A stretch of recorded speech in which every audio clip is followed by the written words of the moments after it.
उन्होंने foreign countries में के अंदर यूएस और इंग्लैंड के अंदर शिक्षा भी प्राप्त की स्कॉलरशिप पे। रहते हुए सारे जितने भी प्रोजेक्ट यहाँ पर आए, जो सौरखेड़ी के अंदर एक परमाणु संयंत्र का प्रोजेक्ट आया, उसका इनॉग्रेशन करने। Union of government of India ने जो रवैया अपनाया है वो निंदनीय है, और जो फैसले उन्होंने किए उनकी हम भर्त्सना करते हैं। एक इतने महान व्यक्ति को अब 2 गज जमीन नहीं दे सके। बता जी, पूर्व प्रधानमंत्री को श्रद्धांजलि दी गई है। सबसे पहले वो बहुत महान व्यक्ति थे, बहुत बड़े व्यक्तित्व के मालिक थे, और बहुत बड़े इकोनॉमिस्ट थे, बहुत बड़े लर्निड आदमी थे। उन्होंने इस देश के आर्थिक सुधारों की नींव रखी, और जो आज देश एज ए डेवलपिंग कंट्री की तरफ बढ़ रहा है, अगर उसकी आधारशिला रखी तो डॉक्टर मनमोहन सिंह ने उसकी आधारशिला रखी। वो इस देश के रिजर्व बैंक ऑफ इंडिया के गवर्नर भी रहे, वो इकोनॉमिक एडवाइज़र भी रहे, फॉरेन के भी रहे।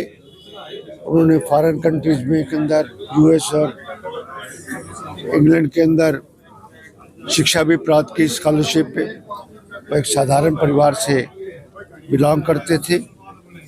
उन्होंने आज जो हम 5 ट्रिलियन इकॉनमी की बात करते हैं, आज हम देश की जो तरक्की की बात करते हैं, आज हम आधार कार्ड की बात करते हैं, आज मनरेगा की बात करते हैं, आज राइट टू इंफॉर्मेशन एक्ट की बात करते हैं, फूड सिक्योरिटी एक्ट की बात करते हैं।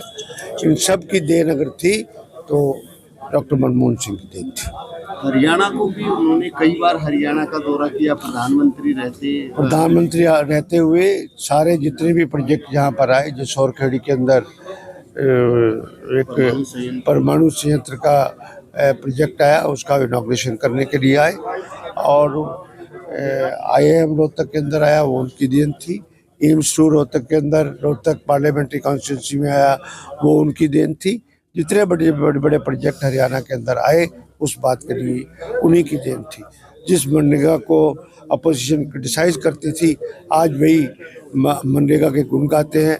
जिस आधार कार्ड को क्रिटिसाइज करती थी, उसके बिना उनकी गवर्नेंस नहीं चलती है किसी भी हालत में। ये कुछ है। वो बहुत बड़े पार्लियामेंटेरियन भी थे, और हमेशा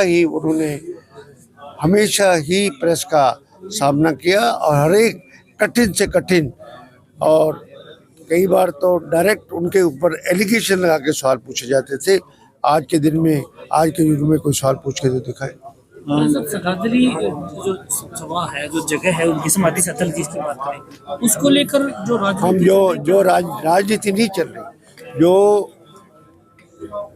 सत्ता पक्ष union of government of India ने जो रवैया अपनाया है वो निंदनीय है, और जो फैसले उन्होंने किए उनकी हम भर्त्सना करते हैं। एक इतने महान व्यक्ति को अब 2 गज जमीन नहीं दे सके। आप उनकी आज कहते हैं कि ट्रस्ट बनेगा क्या? भाई, आज तक जितने भी प्रधानमंत्रियों की अंत्येष्टि हुई है, जो पूर्व प्रधानमंत्री रहे हैं, क्या उनके ट्रस्ट बने हुए हैं क्या? हर एक चीज की अड़चन डालने के लिए कौन कहता है फैसला नहीं हो सकता था?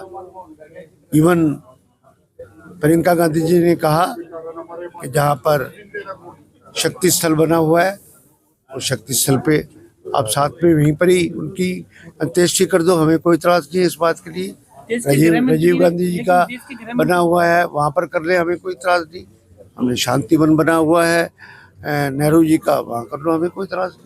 देश के गृह मंत्री अमित शाह ने कहा है कि अभी जो है इस समय ये समय नहीं है राजनीति करने का, लेकिन क्योंकि वो कांग्रेस के महान नेता थे, कांग्रेस के 2 बार प्रधानमंत्री रहे, जो बहुत बड़ा योगदान था, उस किसी बात का क्रेडिट वो ये नहीं चाहते कि कांग्रेस पार्टी को मिले।